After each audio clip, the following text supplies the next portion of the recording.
guys, Crypto Muser here with your daily news and analysis in the crypto markets. Now we have some terrible news coming out of the XRP Ripple versus SEC lawsuit. I mean, we've been waiting for the schedule to come down. I think yesterday in my video I said it was coming down at some point yesterday afternoon, and when it came down, it was a shock to the whole community.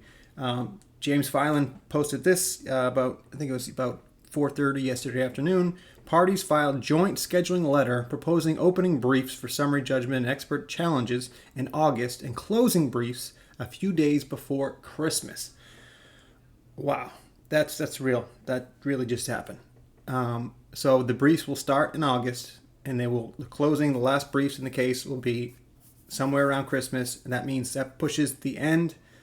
Summary judgment, best case scenario, I think John Deaton said, is March of 2023, guys. Now, I know that sounds terrible. I know that that just gets everybody nice and depressed. But let's go through some information, some tweets I saw, and let's make ourselves feel a little better about this. All right. So before I do, guys, if you guys could please like, subscribe, and leave a comment down below, it'd be very much appreciated. But let's get into the first thing. So Stuart Alderati, head counsel at Ripple, tweeted this out in response to this filing.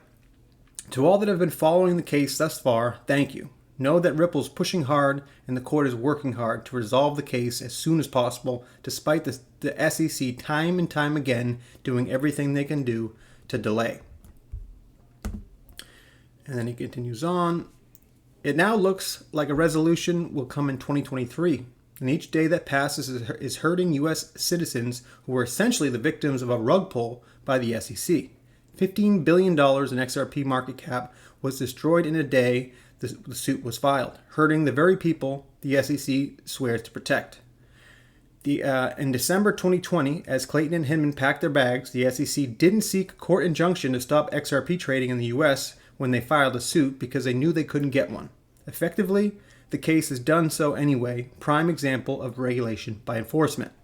Chair Gensler preaches justice delayed is justice denied when firms defend themselves from SEC bullying investigations inquiries, quite the contrast from the SEC using every tactic at their disposal to keep this cloud of uncertainty over the market. Justice delayed indeed.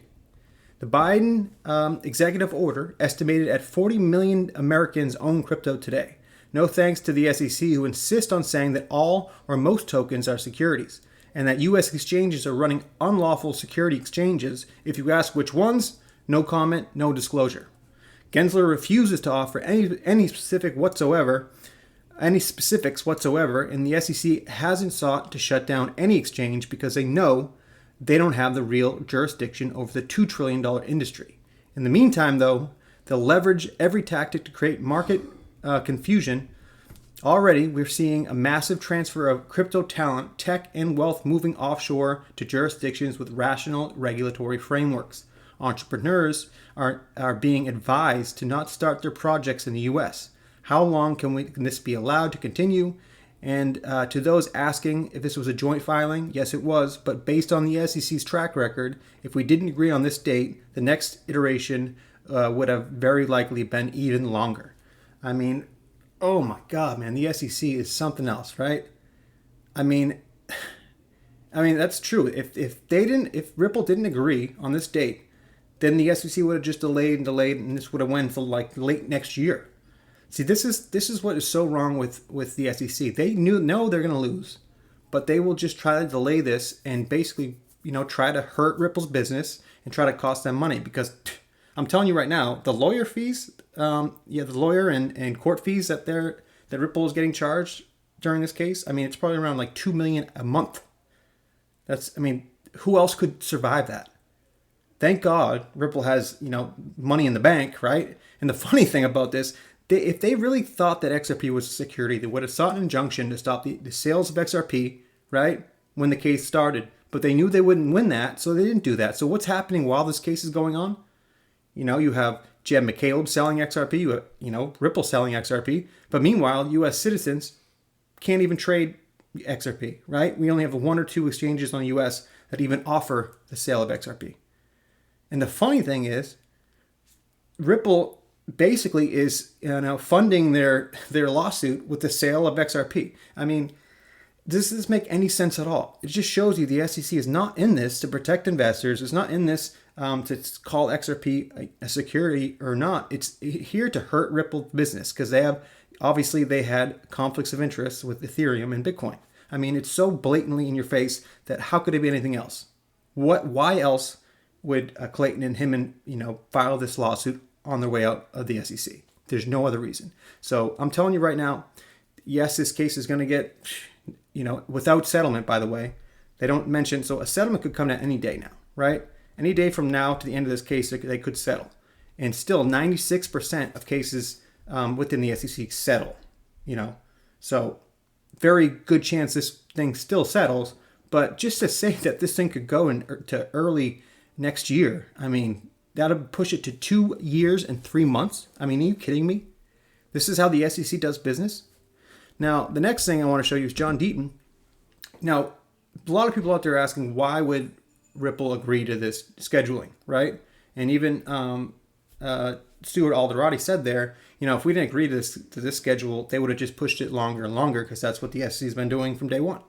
And John Deaton, reaffirms that idea and says, it's not difficult to read between the lines here. We know from the SEC's recent letter, Ripple was asking for mid-May for initial briefs. Most likely, the SEC informed Ripple if they didn't agree to August, the SEC would ask the judge for December, and Ripple went with the certainty. So, I mean, that's just the bottom line. The judges have been giving the SEC their delays whenever they've asked. So, if Ripple was going to look to the past to see, if anything towards the future, they obviously don't want to even, risk the fact that this thing could be pushed even longer. So, agreeing to this certain schedule, now this is in stone, right? This has to be, August to December, that's in stone. There can't be any more delays. The SEC cannot ask for another delay after this one. So it's in stone, basically. And after that, I mean, you have 2 to 3 months after the final briefs to, come to the conclusion. And the judge might even push it, earlier, but still we're looking at, early 2023, which is insane, guys. But let's think about it for a second. So even James Filan posted after that the filing that he posted. James Filan. So many people are questioning why Ripple agreed to the schedule. My gut feeling is there was a trade-off. A longer briefing schedule, but the elimination of pre-motion Rule 56 practice. If Ripple didn't agree, there would be more scheduling disputes that, in my estimation, would have taken up even more time, and Ripple would have lost that battle if the past is any guide. The motion schedule would have gone into 2023. In my opinion, this was a smart move by Ripple in locking in the schedule. Exactly what I just said. So basically, they're locked in the schedule now, and now the SEC can't push the filings and the briefs further now. I know this is ridiculous. I know that this doesn't seem real because this case should have ended really at the end of last year, and now we're extending an additional almost a year and a half. I mean, it's insane. I guess this is the legal system in our country. This is new to me. When I first got into XRP and cryptocurrency, I never thought I'd be going over, legal jargon, every day and briefings and all this, I mean, at least I'm getting some knowledge out of this, right? So then we hear Brad Garlinghouse. He actually had a lot to say about this too. He tweeted out after the filing came in, and he said, over the past couple of years, I found myself becoming far more familiar with the SEC than I ever thought possible, which is why it's beyond ironic that one of their goals is to provide disclosure. Guess they don't need to abide by their own rules. The SEC seems perfectly content to let the U.S. fall further behind, all the name of protecting their own jurisdiction at the expense of U.S. citizens. Politics over policy is good for no one. We need a clear regulatory framework now. I mean, it really is amazing that, this is what we get out of our country right now. I mean, you're definitely seeing, cryptocurrency companies and other fintech companies leaving the U.S. because there's no clarity. I mean, why would you, when you see what's happening in this country, why would you ever start a company here? And I believe that Jeremy Hogan, who I'm going to read a tweet actually now, but Jeremy Hogan stated something a couple days ago about he was asked legal advice from a company crypto company that was trying to start in the U.S. and asked him, what do I got to do to be in compliance with the SEC, and how do I do this the right way? And he was like, dude, I would not start a company in the U.S. There's no clear guidance. I mean, you could be doing everything the right way you think, and you could still get sued and be put out of business by the SEC. I mean, why would you take that risk? You're going to put time and money into a company in the U.S. and then get rug pulled by the SEC. I mean, you can't take that risk. I mean, this is so bad for the U.S. It's bad for, I mean, if you think about it, like if the internet back in, late 90s, early 2000s, if we did this to the internet, we'd have a whole different country. It wouldn't be the power that we are today. So the fact that the U.S. is doing this just to hold power in their with the banks and the corporations and institutions, they're going to get left behind in the end. Other countries will just take charge in this. And I'm telling you what, China's looking like the growth that China's had in the last 2 decades is unsurmountable, unbelievable, right? You're really going to let countries like China, countries like Japan, Singapore, Middle Eastern countries take charge in this innovation, and the U.S. is going to sit there and not take charge here? I mean, it's just unbelievable that it's just the SEC too. CFTC seems like they're more on board. FinCEN and DOJ, they seem to understand this, even with the White House's executive order. They seem to get that this is important enough to get this right. But for some reason, they're letting the SEC just trample on U.S. investors and innovation in this country. It just makes no sense. Hopefully, within the next year or so, we will get clarity, and the U.S. will finally take charge in crypto. And, I hope so, because it would be, a shame if we let this, fall the way it is. John Deaton, I didn't even read Jeremy Hogan's thing. So this schedule is the exact worst case scenario that Attorney Filan posted the other day. The Ripple case is going into 2023. I've never seen a plaintiff want to delay a case this much. Only defendants normally delay. Why bring a case with then and then postpone the justice you seek? I mean, that is like, right? It's funny. It's like the SEC is on trial here. They're the ones asking for more time. They're the ones asking for delays. And then you have the plaintiffs. I mean, the defendants that are the ones like, dude, let's get this going. We have the facts. Our case is ready. It's like you filed the case against us and you don't want to, seek justice. You don't want to bring this to the end. What's going on here? And even look at this. So Jeremy Hogan posted down the library case was scheduled. So in contrast, look at the SEC versus library case schedule. The lawsuit was filed 3 months after the Ripple lawsuit and will finish 6 months sooner. So that just shows you, and everything about the Ripple case is strangely backwards. I mean, this just shows you that there's a reason why the SEC is trying to delay this case. Is because they're trying to hurt Ripple's business.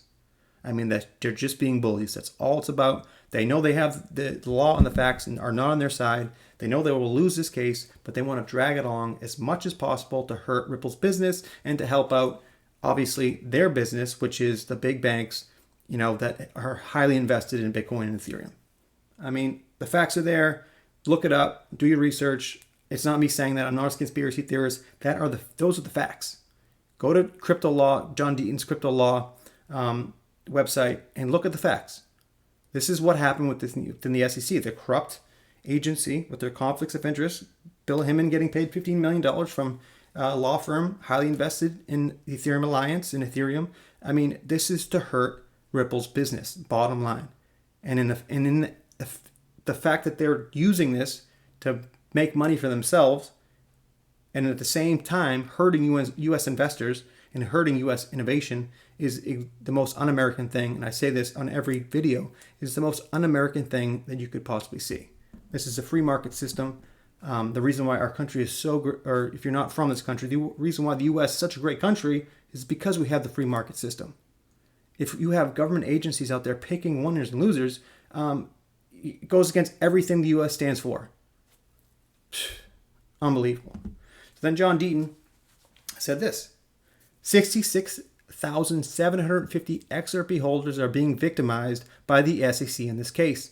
In theory, it filed the case to protect retail holders, yet it objected to holders being hurt. It absurdly claims XRP traded in the secondary market are illegal and it maliciously delays the case at every turn. I mean, all they're doing is hurting U.S. or XRP investors in the U.S. and around the world. That's all this case does. It doesn't, it really doesn't hurt. Yes, it hurts Ripple's business, but they're still moving. It hurts Ripple's business in the U.S., but they're doing huge business all around the world. It's costing them a lot of money, but it's really doing the most damage to the investors that the SEC is supposed to protect. I mean, it's unbelievable that this keeps going on and you hear nothing from anybody. I mean, it's funny that you see nothing from these blockchain association and the Coin Center and all these supposed blockchain advocacy groups. They could care less about XRP holders, I guess. It's unbelievable. It really is unbelievable. No one cares, but that's why we've taken on everything on our own. XRP community is so strong, and we've gotten only stronger since this lawsuit came on. So honestly, power to the XRP community, power to you guys, your Twitter sleuths out there, digital asset investor John Deaton, Jeremy Hogan, everybody out there. You guys are doing your part. It's great to see. It's great to be part of this movement. Decentralized justice is what we call it, because it's the only way we can do it, right? It's the only way we're going to get justice in this is if we stick together and fight the SEC and, these powers trying to take us down. We got to do it by ourselves. We're going to do it by ourselves. And it's nothing new, right? We've been taking on Bitcoin maxis and haters for years, and we will keep on doing it until we get a level playing field. It's not very hard. It's not such a tough thing to ask for. It's a level playing field in this market, Oh, man. So I'll end the video with one more thing here with some good, not news, but good, something good here, right? Some say it's bad news. This is Digital Perspectives, by the way. Some say it's bad news. I say thank you for letting me fill my bags more than I ever thought I could. I mean, that's what I'm doing. I mean, I'm telling you right now, I've been every time I see a dip in XRP, I just keep filling my bag up. Anything under $1, guys, I mean, if you've done your research and if you're if you're listening to this channel, if you've done your research and you're invested in XRP, you know where this is going, right? You know it's not going to be under $1 for, long. Even with this lawsuit going on, I still see this going at $7 to $10 by end of year, even with the lawsuit. It still goes in tandem with the rest of the market. So yes, the lawsuit ending would, it is, the price is definitely suppressed, right? But it's definitely going to go up with the market. So I still see $7 to $10 by end of year. And, for long term, I mean, who knows? 100, 200, 1,000. So if you're buying under $1, who cares? Think about long term, guys. So I'd keep filling my bags, not financial advice, but, dollar cost average, keep filling those bags up and know that you're in the right place. But remember, guys, hit that like, subscribe, and leave a comment down below. But remember, I'm not a financial advisor. Please do not take anything I write or say as financial advice. This is for educational purposes only. And thanks, guys, and we'll see you on the next one.